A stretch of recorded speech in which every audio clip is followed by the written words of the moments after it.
스코어는 1대0이었지만 그래도 오늘 실점하지 않고 1대0 이겼는 거에 대해서 얼마 두고 다음 중국전 준비해야 되겠다. Yes, alhamdulillah. Sangat mantap. Malam-malam dapat kabar bagus. Resmi PSSI panggil kembali Shin Tae-yong untuk timnas Indonesia.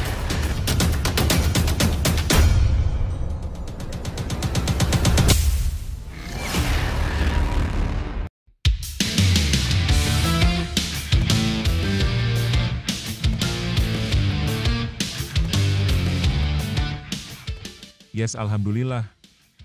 Sangat mantap. Malam-malam dapat kabar bagus. Resmi PSSI panggil kembali Shin Tae-yong untuk timnas Indonesia. Kecewa hasil Indonesia versus Jepang 6-0 padahal komposisi pemain dan tim kepelatihan sudah sangat mewah, PSSI akhirnya sampaikan kabar bahagia malam ini. Mari kita bahas teman. Tapi, Mimin minta tolong tonton video ini sampai selesai. Agar tidak ada kesalahpahaman yang terjadi. Dan tak bosan-bosan juga. Tolong like dan share video ini ke media sosial kalian agar semua orang tahu apa yang sedang terjadi.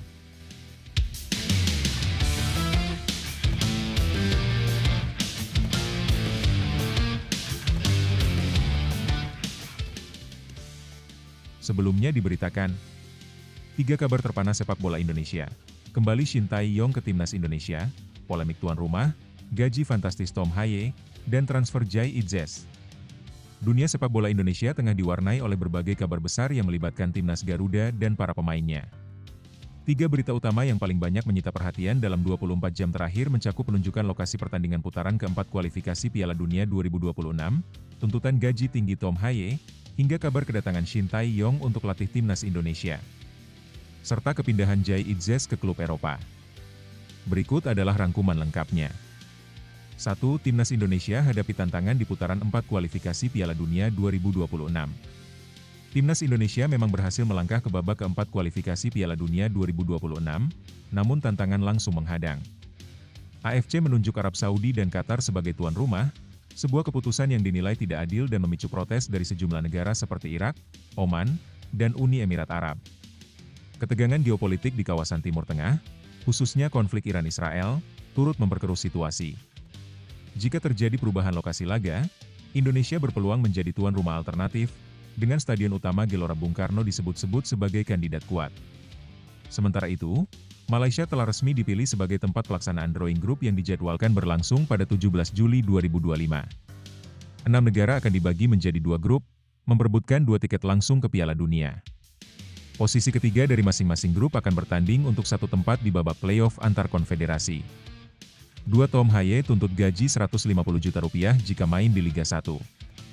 Nama Tom Hye, gelandang naturalisasi timnas, kembali menjadi sorotan. Ia dikabarkan masuk radar Persija Jakarta yang tengah memburu pemain tengah berpengalaman. Namun, Hye disebut mengajukan gaji sebesar Rp150 juta per pekan, nominal yang ia terima saat membela Almere City di Liga Belanda. Berdasarkan data dari Capologi, pendapatan mingguan Hye saat ini mencapai €7.962 atau sekitar Rp149 juta, dengan gaji tahunan mencapai Rp7,5 miliar. Meski belum ada keputusan final, statusnya sebagai pemain timnas dengan pengalaman Eropa membuat nilai jualnya cukup tinggi di kancah domestik. Kini, tinggal menunggu apakah negosiasi antara pihak klub dan sang pemain bisa mencapai kata sepakat. 3. Jai Itzes dilirik klub Serie A Italia. Kabar menggembirakan datang dari Kapten Timnas Indonesia, Jai Itzes. Bek tengah yang selama ini bermain untuk Venezia, dilaporkan tengah didekati oleh klub Serie A, Udinese. Meskipun Itzes masih memiliki kontrak hingga 2027, Venezia yang baru terdegradasi ke Serie B disebut siap melepasnya. Udinese menganggap Itzes sebagai pengganti potensial untuk Jaka Bijol yang kemungkinan akan hijrah ke Leeds United. Klub asal Italia itu dikabarkan siap membayar mahar sebesar Rp469 miliar untuk memboyong sang kapten. Selain Udinese, nama Fiorentina dan Bologna juga disebut-sebut berminat, meskipun belum ada pendekatan resmi dari keduanya. Dengan catatan performa konsisten musim lalu, tampil dalam 36 pertandingan dan mencetak 2 gol, Itzes kini menjadi salah satu pemain Indonesia yang paling bersinar di Eropa. 4. Yes, alhamdulillah. Sangat mantap. PSSI resmi panggil kembali Shin Tae-yong untuk timnas Indonesia. Kabar menggembirakan datang di tengah malam yang sejuk. Setelah hasil mengecewakan saat timnas Indonesia kalah telak 0-6 dari Jepang, akhirnya ada secercah harapan baru. Yes, alhamdulillah, PSSI secara resmi mengumumkan bahwa mereka memanggil kembali pelatih Shin Tae-yong untuk menakodai skuad Garuda di ronde 4. Kabar ini langsung menjadi sorotan di kalangan pecinta sepak bola tanah air. Bagaimana tidak? Meski Indonesia saat ini diperkuat oleh banyak pemain top dan sudah memiliki tim kepelatihan dengan fasilitas modern, nyatanya performa di lapangan belum sesuai harapan. Kekalahan menyakitkan dari Jepang menjadi titik balik bagi PSSI untuk mengambil langkah tegas. Laga melawan Jepang seharusnya menjadi ujian terakhir sebelum memasuki fase baru sepak bola Asia. Namun hasilnya jauh dari harapan, 6-0 tanpa balas. Publik pun kecewa, bahkan mempertanyakan arah permainan dan motivasi tim. Namun malam ini, harapan itu muncul kembali. Shin Tae-yong, pelatih yang telah membawa Indonesia mencapai prestasi membanggakan di kancah Asia dan membawa aura disiplin Korea ke dalam tubuh tim, resmi dipanggil kembali. Publik menyambut kabar ini dengan gegap gempita. Sosial media langsung ramai. Bukan tanpa alasan PSSI kembali memanggil ST. Selama masa kepemimpinannya sebelumnya, Shin dikenal sebagai sosok yang tegas, fokus pada kedisiplinan, dan mampu mengangkat mental bertanding para pemain muda Indonesia. Di bawah arahannya, Indonesia tampil berani melawan tim-tim kuat Asia dan mulai dikenal sebagai tim yang pantang menyerah. STY juga memiliki pemahaman mendalam terhadap kultur pemain Indonesia, serta jaringan luas untuk mengasah potensi pemain muda. Ia tahu siapa pemain yang bisa mengangkat tim bukan hanya dari sisi teknis, tapi juga mentalitas. Itulah beberapa berita paling panas dari dunia sepak bola Indonesia. Dari geopolitik yang berdampak ke sepak bola, hingga pergerakan pemain bintang, semuanya menjadi bukti bahwa timnas Indonesia kini berada dalam sorotan dunia. Nah, sebelum lanjut mendengar berita ini, untuk para netizen, keluarkan satu kalimat pamungkas untuk menanggapi kabar ini. Ayo teman, berikan tanggapan kalian di kolom komentar. Bravo Timnas. Bravo Patrick Kluivert. Bravo PSSI. Ayo Garuda. Buktikan bahwa level kita sudah dunia. Buktikan bahwa kita adalah raksasa Asia. Tiket Piala Dunia harga mati. Di sisi lain, jangan lupa juga satu kalimat khusus untuk Patrick Kluivert CS yang sedang berusaha keras memajukan sepak bola Indonesia. Silahkan tulis di kolom komentar. Ayo terbang tinggi Garuda.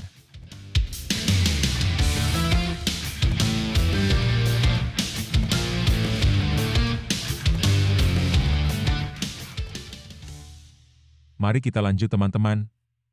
Situasi yang sedang dialami oleh dunia sepak bola Indonesia saat ini menggambarkan betapa rumitnya dinamika dalam dan luar lapangan yang harus dihadapi timnas. Meski berhasil melangkah ke babak keempat kualifikasi Piala Dunia 2026, tantangan baru langsung muncul dari keputusan AFC yang menunjuk Arab Saudi dan Qatar sebagai tuan rumah. Keputusan ini menimbulkan tanda tanya besar soal netralitas, terlebih di tengah situasi geopolitik Timur Tengah yang sedang memanas. Jika lokasi pertandingan dipindahkan, peluang Indonesia untuk menjadi tuan rumah bisa menjadi keuntungan besar, baik dari sisi psikologis pemain maupun dukungan publik.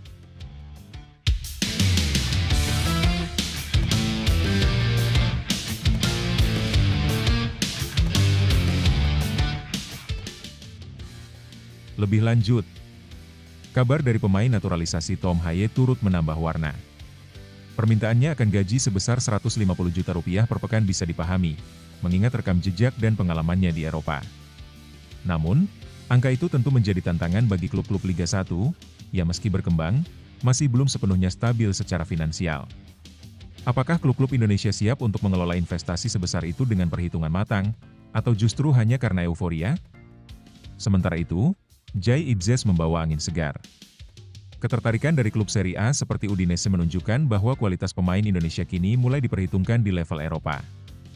Jika transfer ini benar-benar terwujud, bukan hanya Itzes yang diuntungkan, tapi juga timnas secara keseluruhan.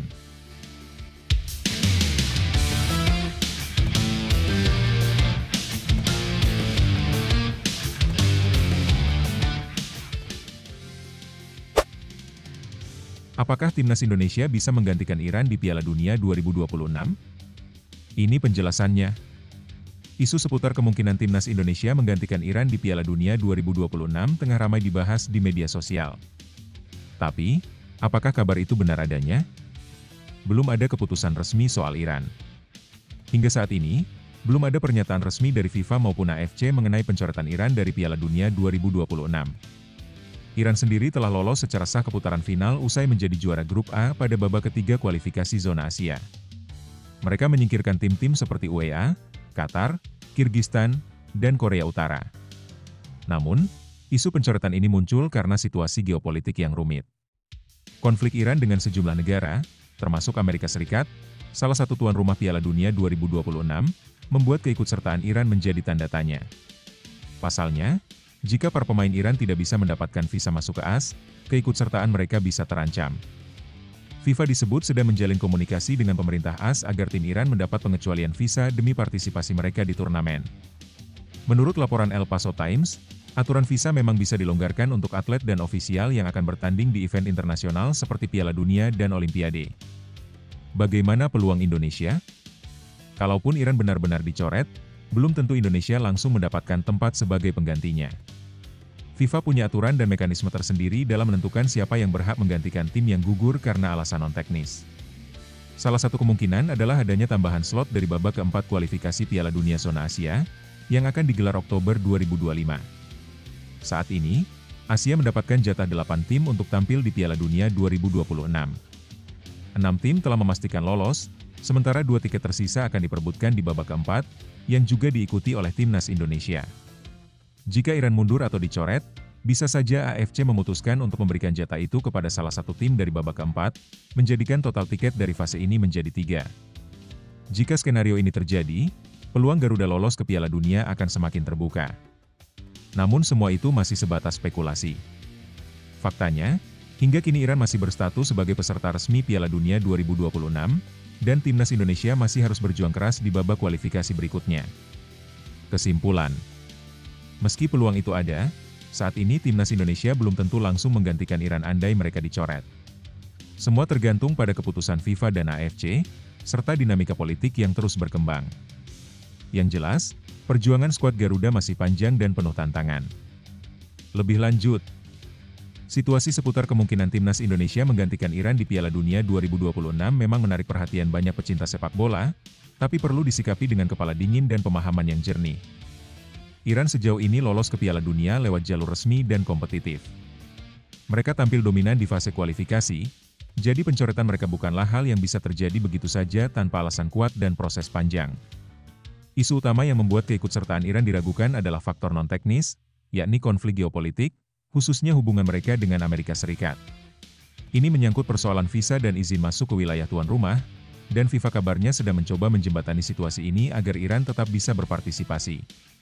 Namun, jika skenario terburuk benar-benar terjadi dan Iran tidak bisa tampil, bukan berarti timnas Indonesia otomatis menggantikan posisi mereka.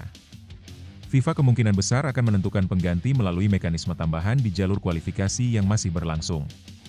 Ini bisa saja membuka peluang baru bagi tim-tim yang masih berjuang di putaran keempat, termasuk Indonesia, terutama jika jumlah tiket yang diperebutkan ditambah. Meski demikian, semua itu masih bersifat spekulatif. Yang paling realistis saat ini adalah timnas Indonesia fokus sepenuhnya pada perjuangan mereka di sisa babak kualifikasi. Peluang untuk lolos ke Piala Dunia 2026 tetap terbuka, tapi bukan dengan mengandalkan kemungkinan Iran dicoret, melainkan lewat usaha dan hasil nyata di lapangan. Sikap optimis tentu penting, tapi harus dibarengi pemahaman akan realita dan fokus pada jalan kita sendiri. Jika Garuda ingin terbang ke pentas dunia, jalan terbaik adalah dengan membuktikan diri lewat pertandingan, bukan lewat kemungkinan jatah pengganti. Peluang tidak selalu datang dengan cara yang kita harapkan, tapi perjuangan yang tulus tak pernah sia-sia. Timnas Indonesia saat ini sedang berada di titik penting sejarah, bukan karena kemungkinan menggantikan tim lain, tapi karena kita akhirnya berada di jalur yang benar untuk sampai ke panggung dunia. Sekarang bukan waktunya berharap pada kejatuhan negara lain, tapi justru memperkuat tekad bahwa kita bisa lolos karena pantas. Perjalanan menuju Piala Dunia memang berat, tapi tidak mustahil. Kita sudah melihat peningkatan kualitas, semangat juang para pemain, dan dukungan luar biasa dari masyarakat. Jangan berhenti sekarang. Fokus pada setiap laga, perbaiki setiap kelemahan, dan jadikan bendera merah putih berkibar karena kerja keras, bukan keberuntungan. Untuk para pemain, staf, dan pendukung, ini adalah momen kita. Jadikan keraguan orang sebagai bahan bakar semangat. Jangan menunggu kesempatan datang, ciptakan sendiri jalur menuju sejarah. Karena Garuda, saat terbang tinggi, tak pernah tunduk pada badai.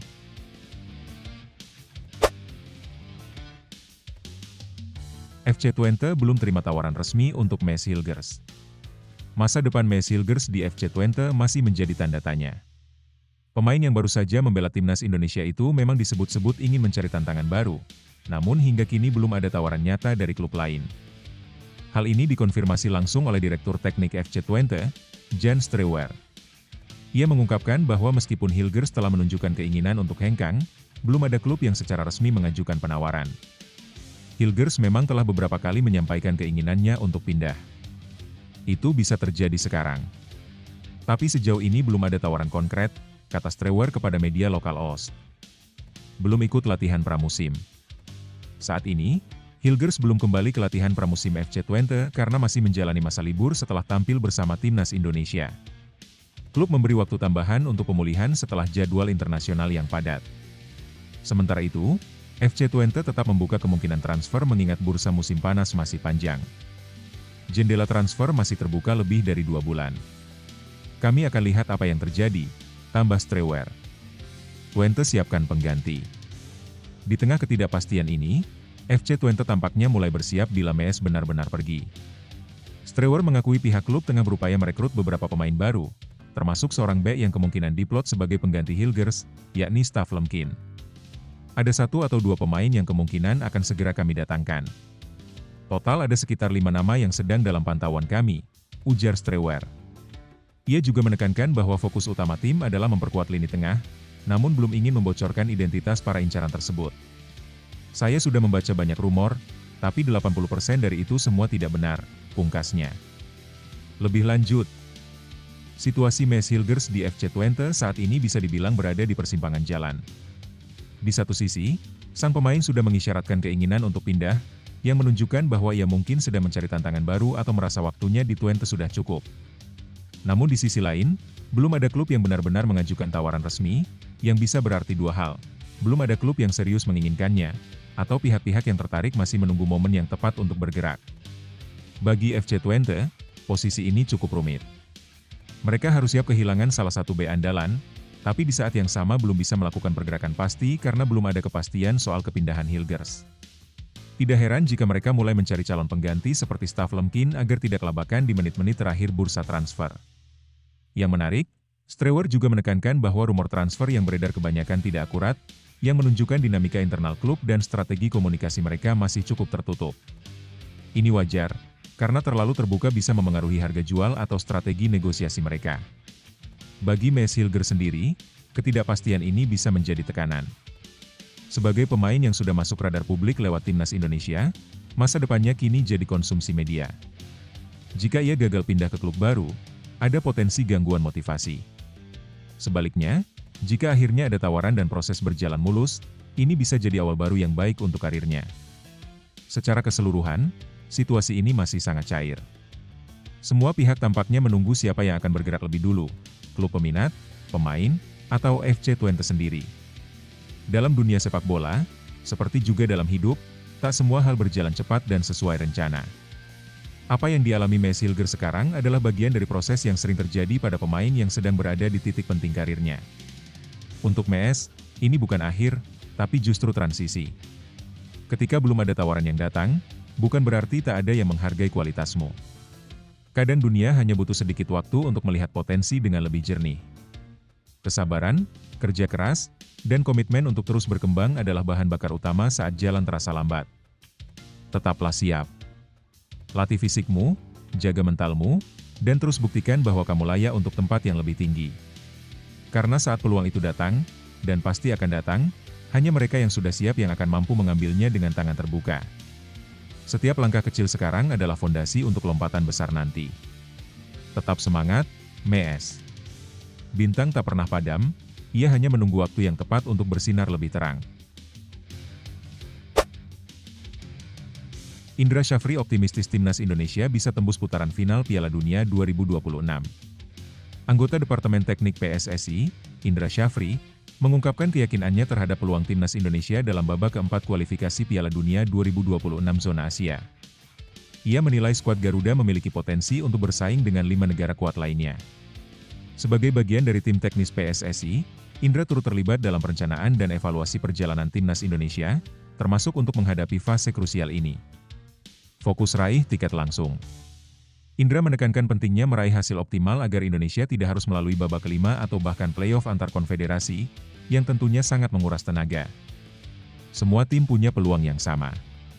Tapi makin tinggi fase, makin besar tekanannya, ucap pria yang pernah melatih Bali United tersebut. Saya berharap kita bisa langsung lolos dari ronde keempat, karena jika harus lanjut ke ronde 5, bebannya pasti jauh lebih berat. Persiapan serius, hasil serahkan pada takdir. Meskipun hasil akhir dalam sepak bola tidak bisa ditebak, Indra menyebut seluruh elemen di PSSI telah bekerja keras mempersiapkan tim sebaik mungkin. Kita hanya bisa berusaha maksimal. PSSI, termasuk Pak Erick Thohir sebagai Ketua Umum, sudah melakukan yang terbaik. Sekarang tinggal menunggu hasilnya, ujarnya. Sistem grup dan lawan berat. Putaran keempat akan digelar pada 8-14 Oktober 2025 dengan format round robin. 6 negara akan dibagi menjadi 2 grup, dan hanya juara grup yang akan otomatis lolos ke putaran final di Amerika Utara. Indonesia akan bersaing dengan negara-negara kuat Asia seperti Arab Saudi, Qatar, Uni Emirat Arab, Irak, dan Oman.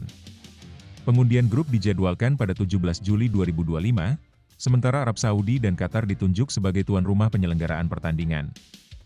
Lebih lanjut, peluang timnas Indonesia di putaran keempat kualifikasi Piala Dunia 2026 zona Asia memang penuh tantangan, tapi bukan berarti tidak mungkin. Masuk ke fase ini sudah merupakan pencapaian tersendiri, apalagi mengingat lawan-lawan yang akan dihadapi nanti adalah negara-negara dengan tradisi sepak bola yang cukup kuat di kawasan, seperti Arab Saudi, Qatar, dan Uni Emirat Arab.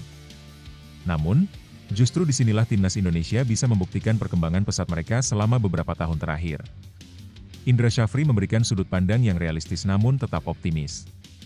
Ia paham bahwa semakin jauh melangkah, tekanan dan beban fisik pemain akan semakin besar. Itulah mengapa ia berharap Indonesia bisa langsung mengamankan tiket ke putaran final tanpa harus melalui babak kelima atau playoff antar konfederasi. Dari sisi teknis dan persiapan, sepertinya PSSI sudah melakukan langkah-langkah strategis, apalagi dengan pelatih sekelas Patrick Kluivert yang membawa pengalaman Eropa ke dalam tim. Namun, seperti yang diungkapkan Indra, sepak bola tidak bisa sepenuhnya diprediksi. Selain taktik dan kemampuan, faktor non-teknis seperti mental, cuaca, bahkan keputusan wasit bisa sangat menentukan. Karena itu, yang terpenting saat ini adalah ikhtiar dan konsistensi. Timnas Indonesia harus punya kepercayaan diri untuk bersaing, tanpa gentar pada nama besar lawan. Sistem round robin membuat setiap laga bernilai besar, dan tidak boleh ada ruang untuk kesalahan. Dukungan dari publik dan federasi juga menjadi kunci, terutama jika pertandingan harus digelar di tempat netral seperti Qatar atau Arab Saudi. Tantangannya berat, tapi ini juga kesempatan emas bagi Indonesia untuk menulis sejarah baru di kancah sepak bola dunia. Timnas Indonesia kini berada di titik penting sejarah. Melangkah ke putaran keempat kualifikasi Piala Dunia bukan sekadar keberuntungan, ini buah dari kerja keras, semangat juang, dan rasa percaya diri yang terus tumbuh dari waktu ke waktu. Jangan gentar melihat nama besar lawan. Ingat, semua tim di dunia pernah memulai dari bawah. Yang membedakan hanyalah siapa yang berani terus bermimpi dan bekerja keras mewujudkannya. Indonesia punya semangat juang, punya talenta, dan sekarang juga punya dukungan dari seluruh rakyat yang berdiri di belakang Garuda. Kemenangan bukan hanya soal skor akhir, tapi tentang membuktikan bahwa kita layak dihormati, layak diperhitungkan. Setiap pertandingan nanti adalah panggung untuk menunjukkan harga diri bangsa. Jangan pikirkan tekanan, pikirkan kesempatan. Karena mungkin, inilah saatnya Indonesia bangkit, tidak hanya untuk hadir, tapi untuk bersaing dan menang di level tertinggi. Untuk para pemain, kalian tidak bermain sendiri. Satu bangsa akan berdiri bersama kalian di setiap langkah. Kibarkan merah putih dengan penuh keberanian. Buktikan bahwa mimpi ke Piala Dunia bukan sekadar harapan kosong, tapi tujuan yang bisa dicapai. Garuda, terbanglah setinggi-tingginya.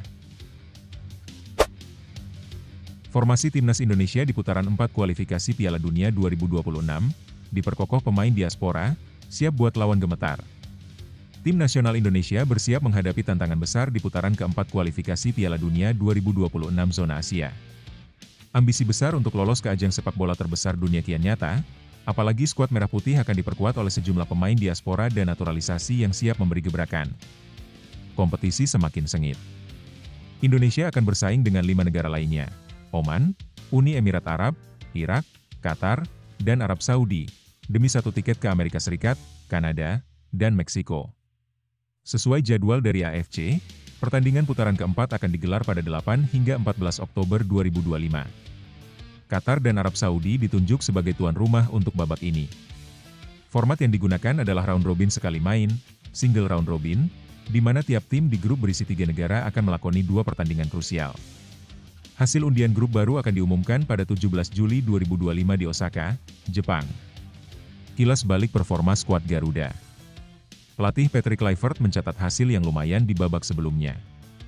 Meski debutnya ditandai kekalahan telak 1-5 dari Australia, anak-anak Garuda bangkit dengan kemenangan meyakinkan atas Bahrain dan Cina di SUGBK Jakarta. Namun, di laga penutup, Indonesia dihajar 0-6 oleh Jepang di kandang lawan. Meski begitu, semangat tak padam. Timnas Indonesia menatap babak keempat dengan penuh tekad untuk tampil habis-habisan demi meraih tiket ke Piala Dunia pertama mereka.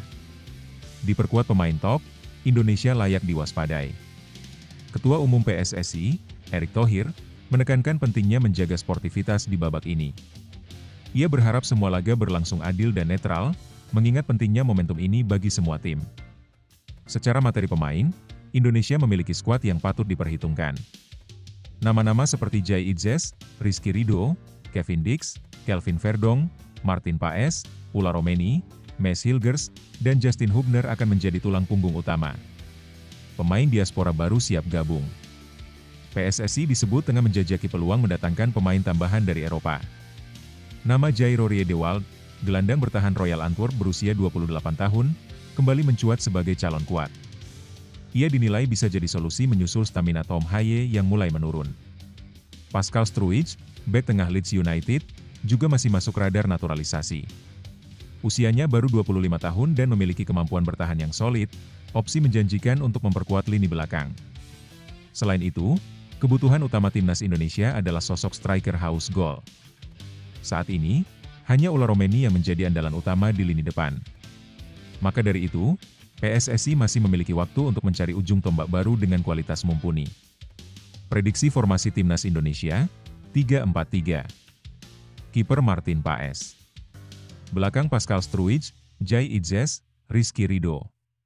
Gelandang Kevin Dix, Jairo Riedewald, Joey Pelupesi, Kelvin Verdong. Depan Marcelino Ferdinand, Ula Romeni, Ragnar Oratmangoen.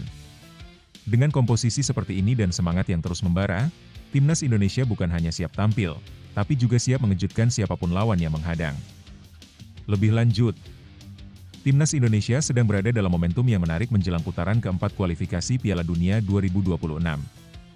Masuknya sejumlah pemain diaspora dan naturalisasi berkualitas menandai keseriusan PSSI dalam membentuk skuad yang tangguh dan kompetitif. Nama-nama seperti Jai Idzes, Kelvin Verdong, hingga Ula Romeni sudah memberikan dampak nyata, dan kemungkinan bergabungnya pemain seperti Jairo Riedewald dan Pascal Struijk menambah kedalaman serta fleksibilitas taktik di lapangan.